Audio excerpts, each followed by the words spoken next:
Саламатсыздар, урматтуу замандаштар. Кабар маалымат агенттигинин Санжыра программасы бүгүн Ысык-Көл районунун Чырпыкты айылында өтүп жатат. Бүгүн биз боз тери уругун талкуулайлы деп чечип жатабыз. Бүгүнкү чакырган коноктор менен бир тааныштырып кетейин. Мына жанымда турган аксакал Усубакунов Мухан, Ысык-Көл районунун Сарыкамыш айылынын тургуну, Санжыра иликтөөчү, жазуучу, 5-6 китептин автору. Мына өзүңүздөр көрүп тургандай берсеңиз. Мөрекки китептерди бул Мукан аксакалдагы жылдап, изилдеп, айыл кыдырып жазган саяк Санжырасы. Бул Алакөз Каба жана Бугу урус тууралуу жазылган экен. Биз ушундай адамдарды гана Санжырага чакырып жатабыз. Экинчи адамыбыз болсо Ысрайылов Камчыбек ажы, Чырпыкты айылынын тургуну, санжырачы. Биз дагы эле болсо саякты дагы эле биз кыдырып жүрүп, тагыраак билсекпи деген беле ой менен келип отурабыз аксакалдар. Өзүңүздөр билесиздер, өтүнүч көп. Баягы саяк уруусун деп эле 1 саат айтып кое эмес максат. Керек болсо бир аталыкты 1 саат айтсак да жетишсиздик кылат, туурабы? Бүгүн сөз кыла турган сөзүбүз ушул маегибиз. Ушул боз теринин тегерегинде болсо, бул боз тери айылы деп атабыз. Боз тери деген бул кишинин атыбы, эмнеден коюлган деген сөз да. Негизинен ушул менимче Камчыбек ажы өзүңөр баштасаңар керек. Ошо боз тери деген ким? Бул айыл качан негизделген? Ушуга бир жооп берип койсоңор. Ассаламу алейкум. Урматтуу элибиз, журтубуз. Бул аябай жакшы саамалык болуп атат Санжыра. Иликтөө ата бабабыздын, урук туугандарыбыздын ата теги, түпкүрү кайдан, эмнеден келген? Мына биз азыр суроо болуп атат, боз тери деген ким? Боз тери ата жөнүндө. Биз эми боз тери ата кимден, каяктан чыкканы жөнүндө айтып кетели. Биз негизи саяк эли болобуз да. Кыргыз улутунун ичинен саяк эли болобуз. Ошо саяк эли Каба саяк, Чекир саяк деп ушундай аталыштарга бөлүнөт. Анан ошо жалдуу каба дейбиз да. Ысык-Көлдө, көпчүлүгү Ысык-Көлдө, Кетмен төбөдө, Анжыян тарапта, Жалал Абад тарапта, Тогуз Тородо ошо жалдуу кабанын тукумдары. Нарында, Көлдө, Чүйдө бар. Анан ошо жалдуу кабанын атасы теги тууралуу айталы. Биз негизи Санжырада алыскы жагын эмес, биз ошо Тагай атадан беркини эле тактап алсак туура болот экен да. Ошо Тагай атанын заманына биздин ошо түпкү ата бабаларыбыздан Байызбек келет да. Байызбек өз аты Байызбек ата Тогай бийге келип кошулушу да. Тагай бийге келип кошулганда эми ар жактарын айтып, ошо Байызбектен бери айтып берели. Байызбек ата Тагай бийге келгенден кийин бул киши өзү саяк аталат да. Саяк аталышын алат да. Эми ар кайсы жерде ар кандай варианттарды айтып жүрөт. Анан көп окуучтулар, санжырачылар, иликтөөчүлөр айтканы саяк дегенди негизи де сактар, скифтерден бери келген аталыш. Сак деген, саяк деген сөз ошо түпкү ата тектин эмесин алган да. Байызбек ата саяк аталды да. Тагай бий өзүнүн берген эмеси боюнча. Андан кийин ошо Байызбек атабыздан 2 бала төрөлөт да. Сарык Ботош дейт. Улуусу Сарык экен, анан кичүүсү Байболот. Байболотту бир эмеде Ботош деп айтылат, Байболот деп айтылат да. Бир эле киши. Сарык Ботош. Бул кээ бир санжыраларда айтылат. Ошо Тагай атанын көп байлыктары негизи жана чарбасынын баары ошо саякта калган деп дагы айтылган жерлер бар да. Эми ошо көрсө ошо жана Сарык атабыз Байболот дагы чоң байлыкта жашаган экен да. Дүнүйөлүү, жылкылуу деген илгерки кыргыздын байлыгы эле жылкы болгон да. минген аты кулунтай жылкылары дегендей, анан мал, 4 түлүк мал. Ошол заманда бай болот, бала чакалуу болот, үй бүлөлүү болот. Илгери өзүңүздөр билесиздер, колунда бар кишилер, бай бийлер дегенде 1 эле эмес 2ден 3дөн аял алган, 4дөн 5ден алышкан шартына жараша. Сарык атабыз кандайдыр бир кудайдан буйрубай балалуу болбой калат. А кишинин жашы бир топко барып калган экен. 60-70 деп калган уга окшойт. Ошол заманда Сарык атабыз ошол туштар болжолду ат башы тарапта окшойт да, Актала ат башы тарапта экен да. Анан баягы жылкыларын түгөлдөп, малдарын түгөлдөп жайлоодо барып баягы жылкычыларга барып кайра келатып, анан жалгыз келатып жана ыйлап, атаң көрай кимге калат, кайда калат. Ушунун баары артыман бир туяк калбай, из калбай калабы деп Кудайга бир ушундай бир кичине эмес таарынчысын айтып эметкенде, анан келатканда анан алдынан бир аксакал жолугат да. Эй Сарык, сен уккан жок белең? Мал сурасаң Чолпон атага бар, баш сурасаң Манжыл атага бар дегенди деп көздөн кайым болду дейт. Анан ошондо эле ай киши да жөн киши эмес да, Сарык Кызыр алейхисалам бир Кудайдан бир нерсе болду деп анан чапкан боюнча жүрөт, үйүнө келет. Иниси бай болот, кайтып ай, мал алып кел, төлөө кылалы деп антип алып анан ошол күнү анан аксар башлык кылып анан кийин антип даярданып алып кичинекей үйүн алып алып, кичине төөгө жүктөп алып анан ошол дияктан байбичесин алып алып анан биздин Көлдө Тоңур районунда Манжыл ата деген мазар бар. Ошол Манжылыга келип зыярат кылат. Сарык ата зыярат кылып, бир түнөйбү, 2 түнөйбү, 3 түнөйбү ошентип зыярат кылып алып, анан Кудайга жалынып алып, анан кийин кетет кайра артка. Ошентип жыл өтөт, 9 ай өтөт, байбиченин боюна бүткөн экен, байбиче төрөйт. Байбиче төрөлгөндө байбичени атайы илгеркинин ырымы менен сыртка төрөтөт.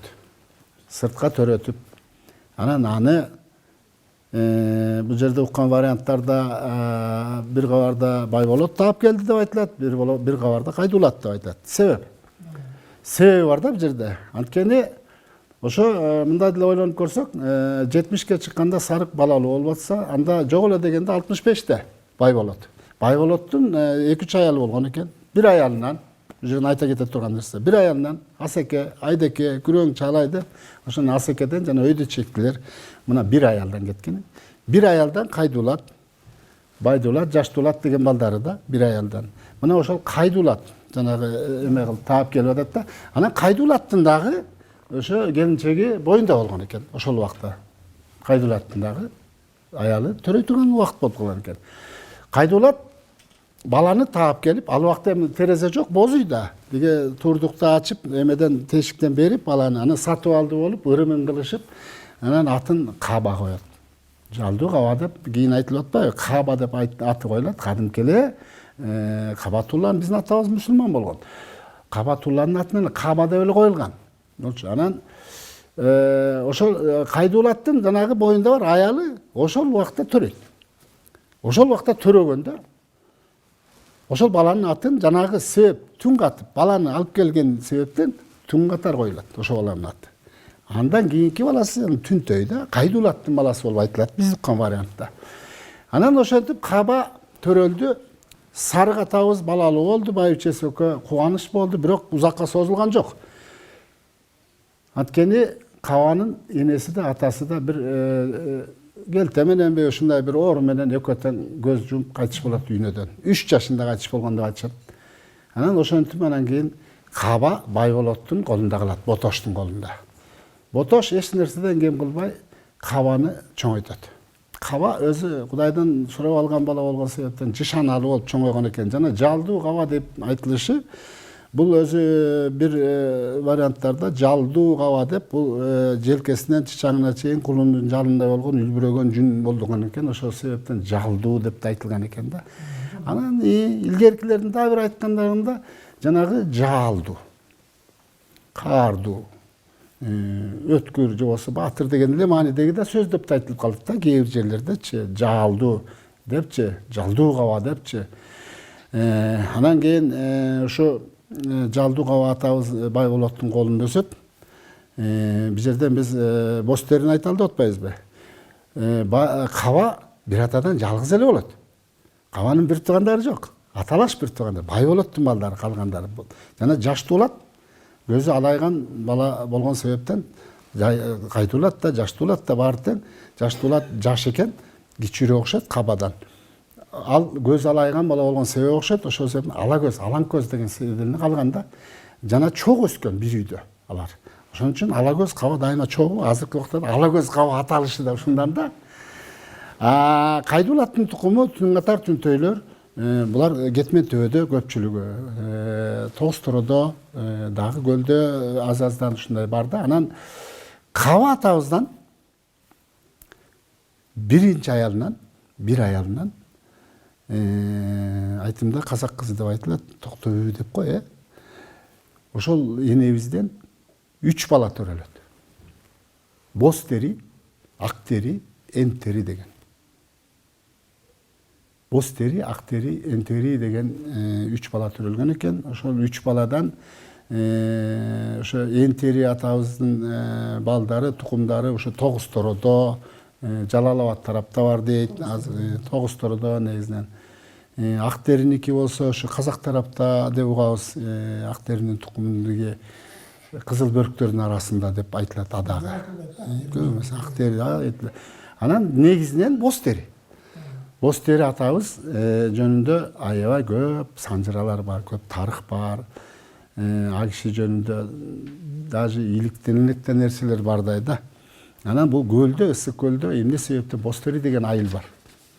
Боз тери атабыз кабанын баласы болгон себептен каба бул жерде дагы бир айтыла турган нерсе бар. Кабанын экинчи аялынан Акбермет энебизден Шыкмамат. Анан жанагы ортодо көп сөз бар бул. Шыкмаматтын энеси Акберметти кичине күнүлөп койгон себептен баланы өңөрүп кетип калган экен. Анан кичинекейинде тайларында чоңойгон экен Шыкмамат. Кийин Шыкмамат бойго жеткенден кийин анан кийин атасы каба экенин угуп, бул жерде аябай көп сөз. Анан кийин барып кабаны жетелеп ата жүр. Же энчи бербейсиң, же багып чоңойтпойсуң деп анан кабаны жетелеп келип көлгө эрişтип келген экен. Анан каба атабыздын ошо өмүр жашы көлдө өткөн экен да. Анан ошо биздин азыркы боз тери айылы дейбиз. Илгерки аты Бактуу Долоноту деп коет. Ошо Бактуу Долонотунун үстүндө ошол жакта бир аксакалдар илгери көргөздө эле кабанын коргону деп коет деп. Кабанын коргону Акшыбак деген жерде. Анан ошол ал замандарда кийин анан кабанын көзү өткөн да бир топ убакыт өткөндөн кийин боз тери атабыздын доору калмактар менен дагы калмактар менен кыргыз казактар 123 жыл согушкан дейт. Ушунча убакыт бир кылымдан ашык. Анан ошол убакытта ары сүргүн бери сүргүн болуп жүрүп кийин анан кийин келип ушул Бактуу Долонотуга келип токтогон экен боз тери атабыз. Ал киши да ошол боз тери атанын тукуму. Андан кийин ушу көлдө. Санжыра деген бул ооздеги тарых. Биздин кыргыз аталарыбыз абдан акылман эл болгон да. Ошон үчүн баланын тили чыкканда эле жет атасын санатып үйрөткөн. Себеби жет атасын билген бала өзүн ата тегин билет. Ата тегин билген бала ким менен тууган, ким менен жакын ошону билип чоңоет да. Анан бул санжыраны иликтеп элге жеткизип аткан абдан жакшы салт болуп атат. Муну кубаттай турган иш да. Эми бул жерде каба жөнүндө сөз болуп атат. Каба боз теринин атасы да. Мен 1998 жылы Саргамыш айылынан ат менен чыгып Тескейди кыдырдым да, Тоң районуна. Анан ала көз кабанын санжырасын жазам да. Өзүмөн өзү эле оюма келди да. Ошентип анан мени эч ким жаз деген жок. Өзүмөн өзүм кыдырып, туура сууга барып, анан туура суудан Досойго бардым да. Анан бу ала көз каба жөнүндө ким айтып берет деп Досой туугандар менен сүйлөшсөм, алар айтты. Дөң талада Үркүнчү деген аксакал, Молдобаев Үркүнчү. Ошо кишиден өткөн киши жок, ошого барсаң, сен издегениңди табасың дешти. Мен ат менен чапкан бойдон дөң талага түштүм. Мен барсам Үркүнчү ата үйүндө экен. Мен кирип учурашып Күнгөйдөн келдим. саякмын, саяктын ичинде Кудаймен де болом. Ушу Ала көз кабанын тарыхын жазып коеюн деп атайын издеп келдим эле, сөз издеп. Анан баары сиз айтышты, сизге келдим деп ошенттим. Мени бир карады дагы суроо берди. Сууга аккан Чыныбайды билесиңби деди. Чыныбайдын өзүнүн сууга аккан, акпаганын билбейм. Бирок чоң атасы Жылкайдар 5 кезинде сууга аккан дедим. Болду, билет экенсиң. Тети сумканы алып кел деди.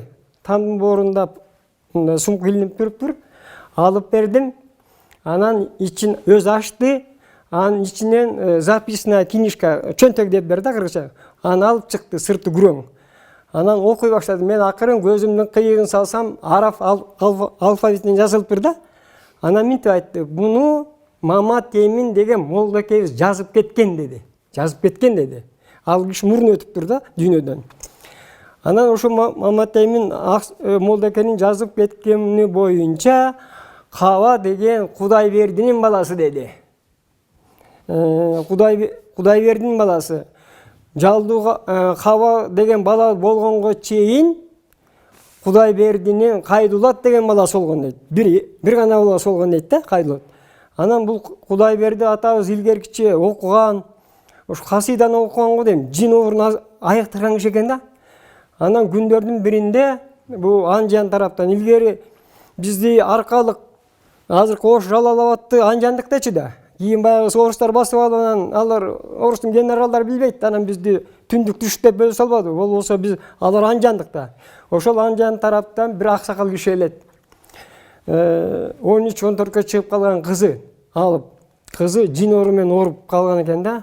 Анан Кудайберди аксакалга келип, анан сиздин атыңызды алыстан угуп келдим, о менин перзентим ушундай ооруга чалдыгып калды. Ушуну айыктырып берсеңиз деп сизден сурайм. Эми биринчи Кудайдан даба дечи, анан сизден. Эми мен муну сизге табыштап, сизди Кудайга, кызымды сизге аманат кылып кетемин. Кайра кайрылып келем дейт да киши, кызды Кудайбердинике таштап кетет, кыздын атасы. Анан Кудайберди атабыз окуунун күчү менен баягы кызды сакайтат, татынакай аягат. Анан бойго жетип калган кыз экен, тиги атасы келем деген атасы келбей калат, ортодон 1 жыл өтүп кетет. Анан илгеркилер сөзгө бек да, аманат кылып таштагандан кийин кой. Нетте жигиттерин чакырып, бул кызды атасынын айткан жерине алып барып, атасынын колуна табыштап бергиле, аманат деген деп жигиттерин кошуп кызды жиберет. Канча бир убакыт өткөндөн кийин баягы кеткен жигиттер кыз менен кайра келет. Кудайберди ата, сиз айткан жерде бул кыздын атасы жок, айыл жок, көчүп кеткенби, жөө чапканбы жок деп келишет. Ошентип кыз Кудайберди атанын колунда туруп калат. Анан айылдагы келин кесектерден сөз чыгат. Бойго жеткен кыз экен. Муну Кайдулатка алып бериш керек деген. Ошол сөз чыкканда айтып атат Үркүнч ата. Ошол жанакы ооруп келип айыккан кыздын аты Дандуба экен. Энебиз аты Дандуба деди да. Дандуба энебиз эмеге келиндер аркылуу Кудайберди атабызга айттырат экен. Кудайдын астында мени айыктырган молдо экен, макул десе өз алсын дептир. Ошентип Кудайберди атабыз Дандубаны нике кыйып алат. Анан кийин бул Кайдулат өзү мергенчи киши экен, такай мерген аңуулап кетип ушундай. Анан экинчиден мүнөзү дагы ушундай орой, анан каарман киши экен да, абдан. Анан Дандубанын Кудайбердинин улуу байбичеси Кайдулаттын энеси Дандуба энебиз ай күнүнө жетип калган мезгилде минтип айтат экен. Сиңдиң деп айтат да. Кайдулаттын мүнөзү жаман, орой. Керек болсо сенин балаңды өлтүрүп коюшу да мүмкүн. Мен төрөдүм болоюн деп ким төрөгөндө, Дандубанын энебиз төрөгөндө баланын өзүнө алат. Дагы мен төрөдүм болуп калат. Ошол убакта Кайдулат келатат деген сөз угулат. Эмеден мергенчен келатат деп. Анан Дандуба энебиз астынан чыгыптыр. Аны үркүнчү окуп айтып атат. Кайдулаттын астынан чыгып Дандуба сүйүнчүлөптүр. Кайдулат, энең эркек төрөдү деп. Эмне? Ой, мен энемдин төрөттөн калганы канча болду? Төрөшү мүмкүн эмес. Сен төрөсөң керек деп туруп жигиттерин алдын ачып карап алыптыр.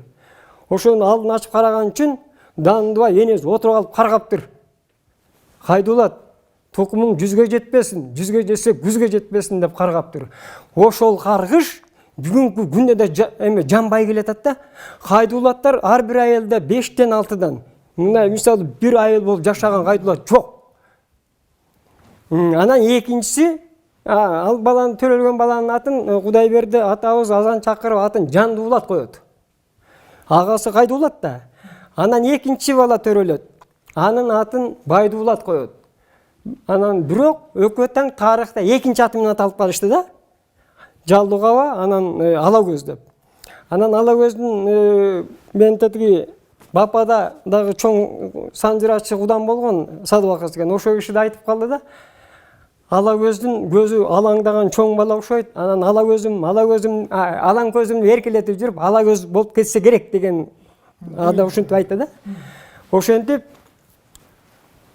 Каба 12 жашка чыгып калат, 13-кө карап калган мезгилде, эми бул как раз жанакы Эрешимдин убагы 1628-жылдарда. Эрешим калмактын астын тозуп, жоокерлерин ээрчип калмакты Кыргызга жибербейм деп алды тозуп жөнөйт жоокери менен. Ал кеткенден кийин Жалдууга угуп калат Каба атабыз. Анан мен да барамын дейт. Мен да барам, Эрешимге кошулуп, мен да согушам дейт. Анан Кудайберди атабыз баласын карап, аяп, жаш болсо, анан кандай болот? Неван аяп, ай балам барбай эле койсоңчу дейт. Жок ат, уруксат бериңиз. Мен сизден сурайм, уруксат бериңиз, мен барам дейт.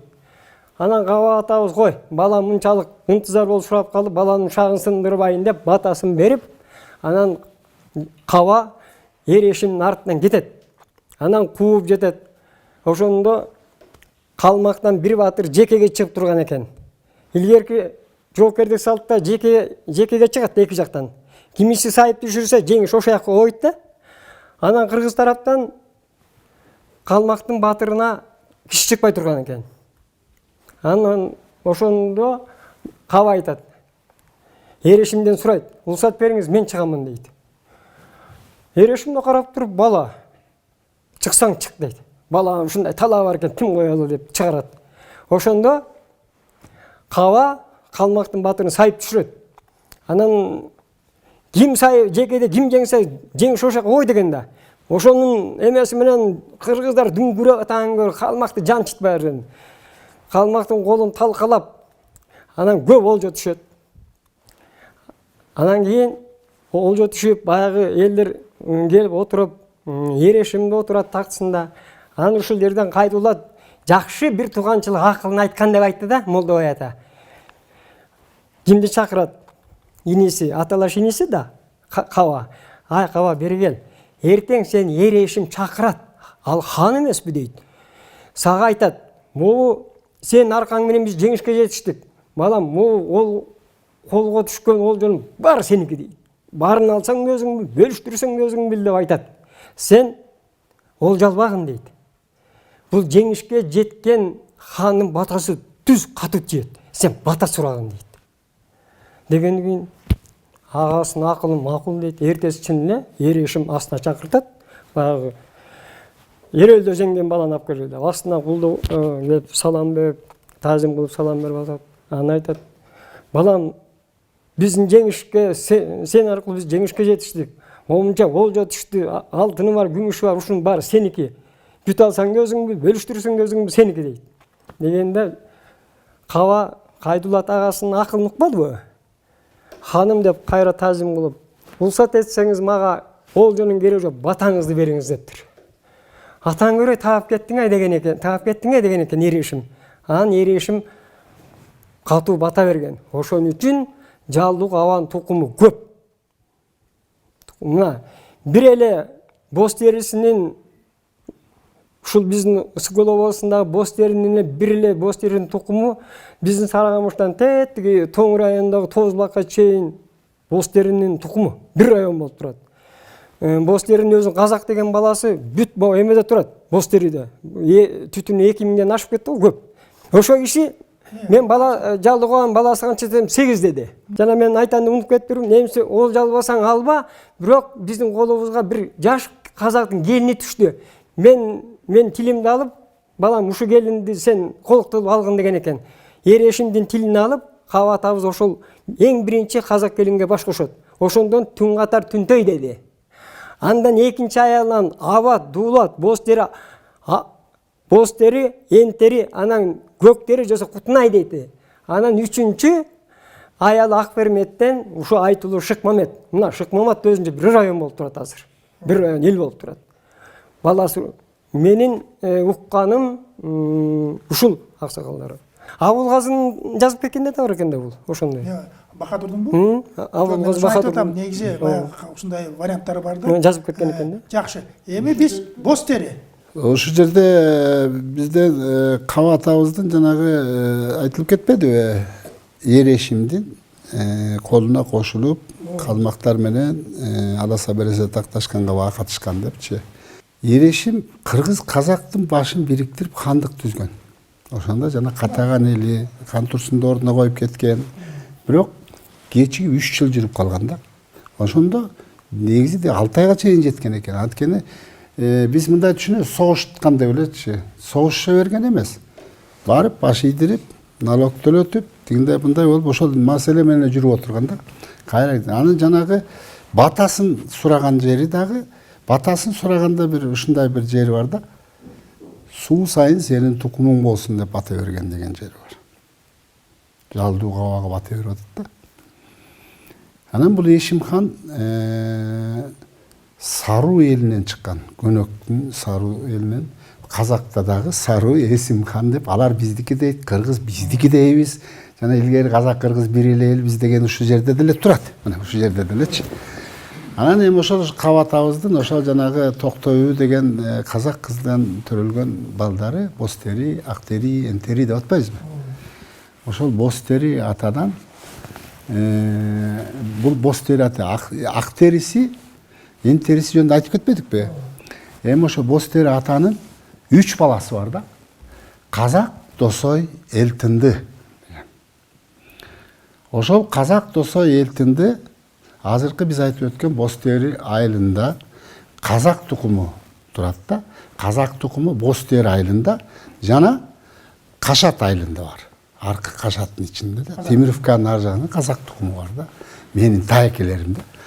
Анан кийин бул казак тукуму берки Чолпон атанын ичинде да бар эми. Көп да бул кишилер азыр өсүбөн да аябай. Анан Досойлор негизги түпкү родинасы дегенде меники Чырпыкты дегенде эле Досойлор Алабаш. Алардын борбору да Алабаш. Тоңдун үстүнкү дайланат Алабаш. Ошо диге Досойлор ошо Алабашты жердешет. Анан балыкчы да көпчүлүгү.